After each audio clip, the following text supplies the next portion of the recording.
the nigga for the slide through. Right.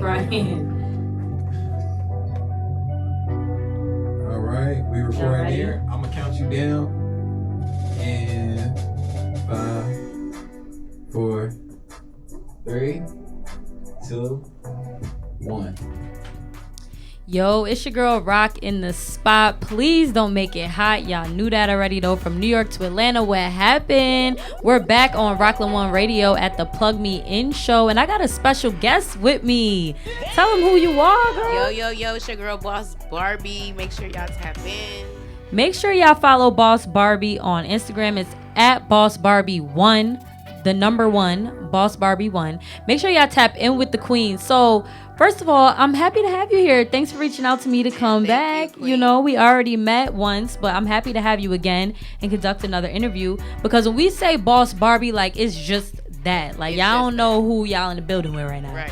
Tell the people a couple of your business ventures. Like, I mean, I'm seeing like 10 of them in your bio. Okay, well, definitely check the bio out. In the bio, I got my website on there. But my one that I'm most proud for is not just my books, but I own a regional center for foster youth 0 to 17. And I definitely work with at-risk youth. And I just got my 501c3. So looking Congratulations. Drop a bomb for my girl. Drop a bomb for my girl. I would have to say that's like my major proudful moment right there outside of my books. But as you can see, I'm in the paint with it. So anything in the community, that's me. Right. Okay. Because I was on here and I'm looking like, what exactly is this? But I know the first time I met you, we did talk about what you was doing for the youth. Right. And so that's this. You actually have the building. It's up. It's running. Right. It's I on the road. actually have the home. It's a foster facility home, but it's a regional center because it has to be a home environment. Nice. And it's up and running. I'm licensed up to 10 here in Atlanta and in California. And so one of my childhood friends, which is Nipsey Hussle, we just trying to continue the legacy, keep the marathon going because it don't stop. The marathon continues. So tell the people where you from, because you said Nipsey Hussle was a childhood friend, but we here in Atlanta. So. Yeah. So I'm from California. I'm from the notorious streets of the Rolling 60s, Crenshaw District. So I definitely want to shout out to my home team out there as well as my home team here.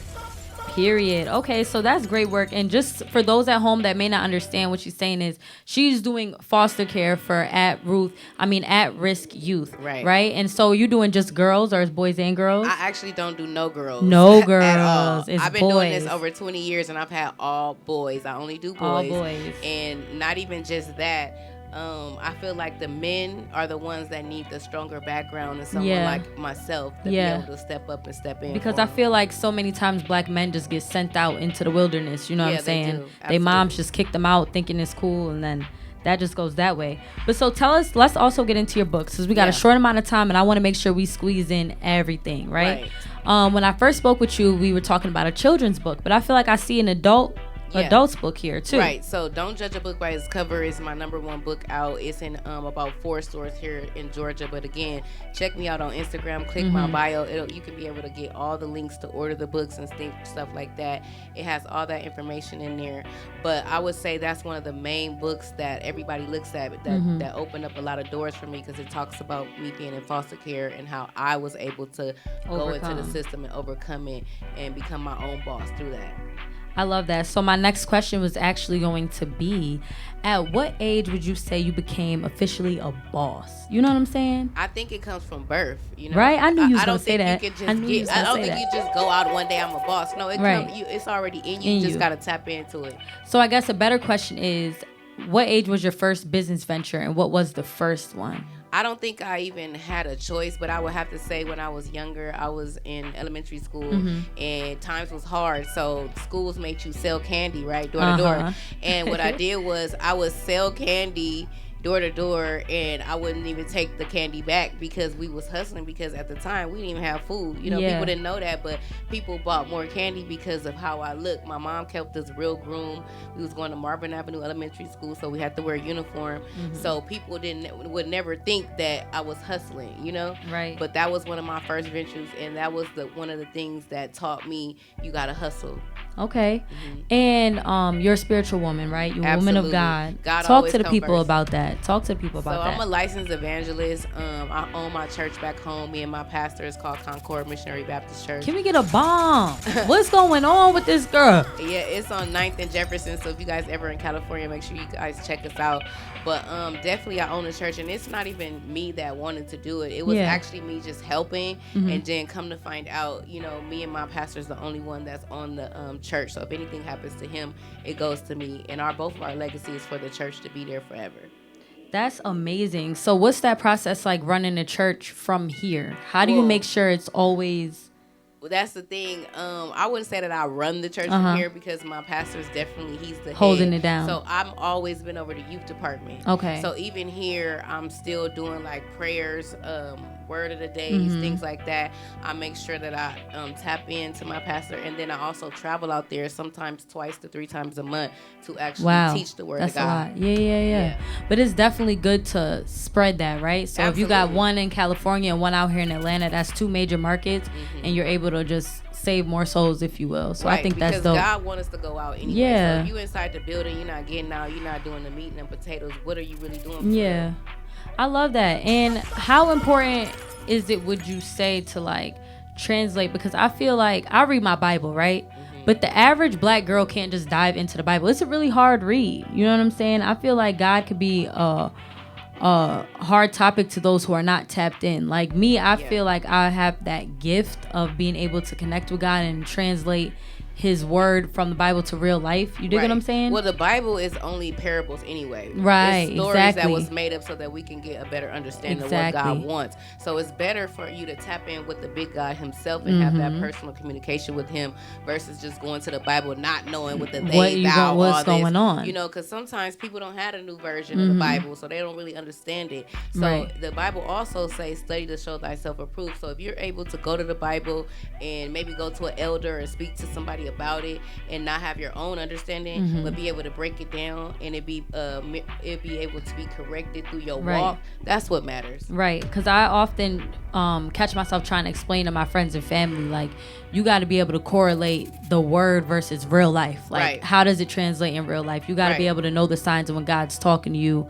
And I just think that's super important. And I think that if we could get that word out more, we would save so many people. So many people fight depression and stuff. I think what's important when people get confused, especially with religion, they feel like you can't be yourself. You get these people that they one way in church, when they get outside they're a whole different way. And that's just not the case. Who I am in church is the same person I am outside of church. The difference is I'm gonna keep it 100, and I'm gonna be able to hit the hood, and I'm gonna be able to talk to my folks and go pray for people. It just makes you more. It makes you more well-rounded and grounded when you know yourself and you're not trying to pretend to be something that you're not. I agree 1000%. I do want to get into Sierra's Brave Adventure, which is the kids book. Right. So make some noise for that.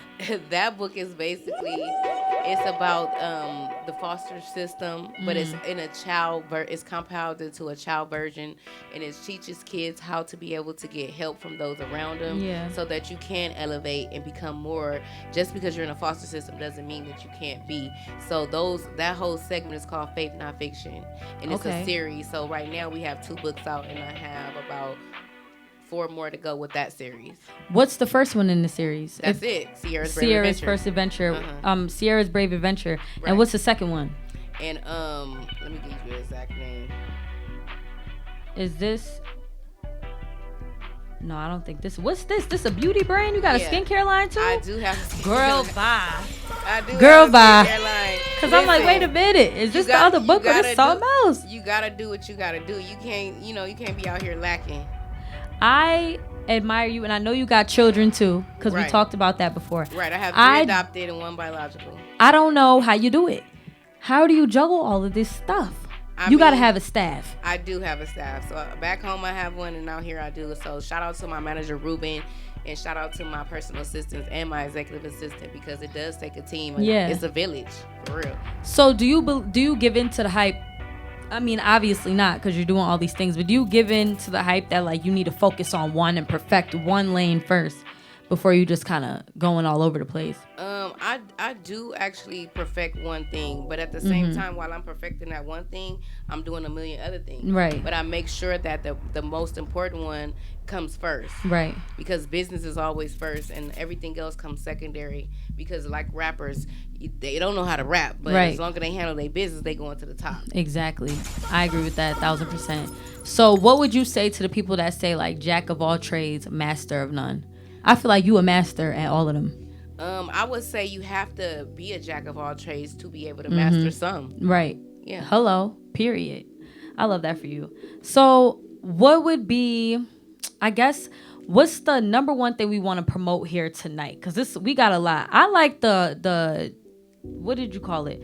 The Greater Opportunity Regional. I think that's a really great initiative. Yeah. And I think that branches off into everything else, right? Because the children book can go into that. Yeah. The God That's stuff where it can comes go from. into that. Yeah. I think that's fire. Greater Opportunity is my nonprofit, and it all came from the children. Came from me being in foster care, me being able to grow up through the foster system and fix a system that was ultimately broken for me, and be able to, house foundation for these kids to grow. I've helped over 150 kids already. God bless you, girl. So my main purpose on life is to make sure that I'm doing my purpose and following what God wants me to do and not what I want to do. Amen. And also, I think it ties back into the books. I think that your story just branches off into all the businesses. What made you want to get into skincare?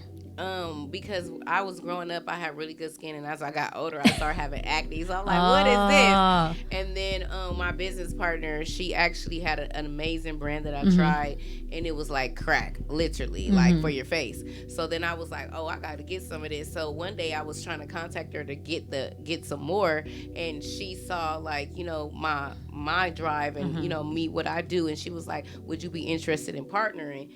And me knowing the product, I don't like to put my hands on anything that I don't know what it is. Right. So me knowing the product, I was all for it. So we put together that, and that's how the skincare line came about. Love that. I might have to invest in some of that because I'm a skin girly myself. But I just do like less is more type of stuff. Right. Yeah. So what you got in your skincare line? You got like the wash, the serum for moisturizing, I got it all in there. Everything. But did we get into beauty? We got makeup too, or that's on the way? It is some makeup, but I would say the makeup that's there, I don't use that. Okay. My makeup that I use is Chanel. Very trans. Oh, it's who? Chanel. Oh, period. Yeah, because what people don't know is Chanel is not just for the name. It actually has minerals in their makeup. Okay. So I forget what I was about to say next. I had so many things I wanted to get off my chest to you. But I appreciate you for stopping through today. And how can we donate? That's what I want to ask you. How can we donate and support your cause with what you're doing with the youth? Okay, so if you go to my Instagram or go to sierralucian.com, it'll give you all the ways you can donate or help out, or even be a part or donate time, because we're always doing events. We just had an event for Christmas with the Love and Hip Hop cast. Shout out to them coming out, and we all was together out there giving out toys to the needy families. That's what's up. Where was that? Here in Atlanta? It was in Atlanta. Yes. Okay. Yeah. That's what's up. And so the website, did you have help making your website, or you did this all by yourself here? I do have an assistant, an executive assistant. So they took everything that I had and just put it together. And of course, I went over everything and let them know what I did or did not want in there. Okay, this is beautiful. Well, it was great to have you here today, Boss Barbie. Y'all make sure y'all tap in with her on Instagram. I'm going to tag her Instagram also and on the Plug Me In show. And it's Boss Barbie 1. Make sure y'all tap in with her. She's at 355K followers. Ooh. Come on, God. Won't he do it? Come on. So was that an organic build? Yes. Sometimes people it's time. It's still building. Right. Because I feel like I should be in the M's. Right. Hello. That's where we all want to be. And I definitely be like study people how much they got, but like me, even like back home, because I'm from upstate New York, and I never really paid Instagram too much. I really started getting into Instagram when I knew I was moving to Atlanta. Yeah. Because I'm like, all right, that's my resume, that's my portfolio. These people don't know me. You dig what I'm saying? Everybody is into the digital currency. Yeah, right now, exactly. And consider that digital currency because people was tapping in and making money off Instagram, Twitter, all that. So yeah, I agree. It's best for if the younger you are, the better you become if you're able to network through your social media sites. I agree with you wholeheartedly. So I definitely put some value on that when I was moving out here. But I was also in the streets. I think there's value in actually getting your hands dirty and being really outside. Word of mouth, yeah. actually really being outside. Well, it was a pleasure to have you and an honor to have you. I think you are an absolute superstar. I did want to ask you, you're not going to get into music? I feel like I could see you rapping on something. So funny. My son is a rapper now, and I actually did used to rap. Me and Nipsey Hussle used to rap. He used to beg me to come back to rap, and I was like, absolutely not, because I'm out here grinding to take care of my family. And shout out to Nip. You know, that was one of my great friends. And how was that? What was that relationship like with Nipsey Hussle? It was funny. You know, having one of the last conversations we had though, and what warmed my heart was when we was on, you know, in our hood on Slauson and Crenshaw, and he was having a show. He's like, "Come on, LR, you about to go?" And I was like, "Nah, bro, I'm about to go to church." He stopped. He was like, "Church?" I'm like, "Yeah, I'm about to go to Bible study."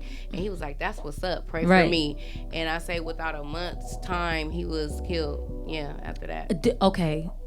Like, it's a sensitive topic because that's your personal friend. But I used to love Nipsey Hussle, right? Yeah. And I kept saying, they're going to kill this man because of the things he was talking about and what he was trying to do. Do you believe in that conspiracy theory, or you think it was really some street shit? You know what? Where there's smoke, there's fire. And I don't want to touch on it too much because, you know, I wasn't a part of that. But I will say the main part that I continue to serve with his name is to keep the marathon continuing. Period. The marathon continues. So I love that. Again, thanks for coming through. I could keep talking to her for hours, so cut me off. I don't know how many minutes we've been going, but just cut me off. You gave the Instagram already. Yes, I did. All Boss Barbie 1. Y'all make sure y'all tap in. To go tap in with motherfucking Boss Barbie on everything. Period. You ain't doing shit if you ain't tapped in with Boss Barbie. The biggest boss that we seen thus far, though. We're going to go out with that Nipsey Hussle, man. As we should. You know what I'm saying? Last time that I checked, it was 5 chains on my neck.